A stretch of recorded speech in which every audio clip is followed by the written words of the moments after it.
Modern AI systems present themselves as an impenetrable, flawless facade. From the outside, they look like perfect, all-knowing entities. Tech leaders like Sundar Pichai often point to massive, singular benchmark scores to signal progress with every new model release. However, many of these standard benchmarks are hitting a ceiling. Scores are becoming saturated, and in some cases, the metrics are being gamed by developers, leading experts like Andrej Karpathy to describe the current state of measurement as an evaluation crisis. The scores don't always align with reality.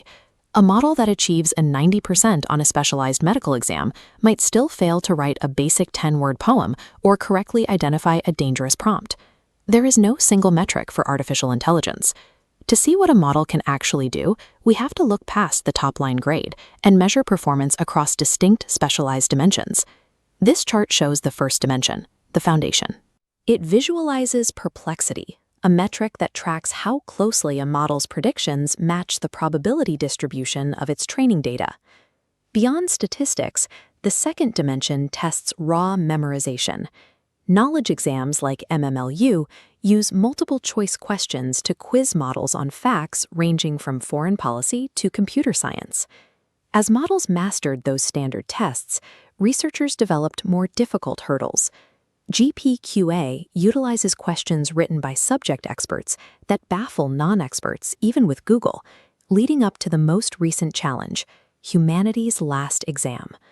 Reaching these scores requires a model to ingest a massive volume of the internet, including millions of articles, books, and discussions from platforms like Reddit. Passing these exams confirms a model has successfully indexed a vast amount of human knowledge, but it doesn't prove the system can reason through new problems. This leads to the third dimension, instruction following. Here, the focus shifts from factual recall to how a model handles conversational nuances and adheres to specific rules.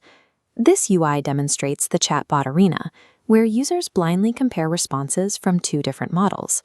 When a user clicks a vote button for their preferred answer, it updates a global ranking based on human preference. For a more objective check, researchers use IFEV. This benchmark ignores the vibe of the response and strictly verifies formatting constraints, like asking a model to write a travel itinerary without using any commas. The fourth dimension focuses on autonomous agents.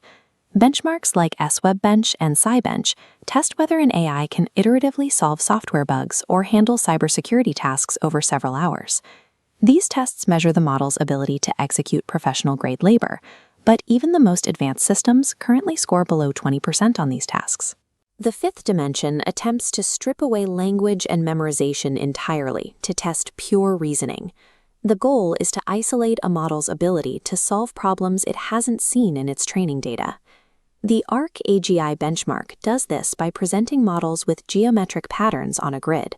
To solve it, the AI must identify a transformation rule without any text instructions. The sixth dimension is safety.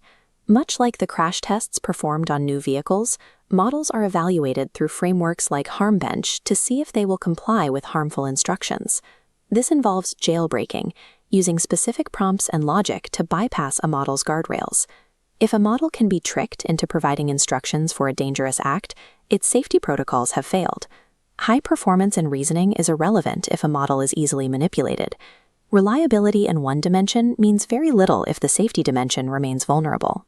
Accurate benchmarking assumes test data remains separate from training data, but because models train on the entire public internet, standardized test answers are accidentally included. This overlap creates contamination that artificially inflates scores. This reveals a gap in our current testing. Most benchmarks are just quizzing the AI on answers it may have already seen, while real users are asking the AI to perform original work in the real world. Evaluating AI has shifted from measuring isolated mathematical algorithms to observing the behavior of complex systems. When a new model is released, the most important question is no longer what is the score, but which specific dimension is being tested. As the field of AI evaluation continues to change, you can stay informed by subscribing to the Learn by Doing with Stephen YouTube channel. For deeper discussions on data and tech, listen to the Stephen Data Talk podcast on YouTube Music, Spotify, or your favorite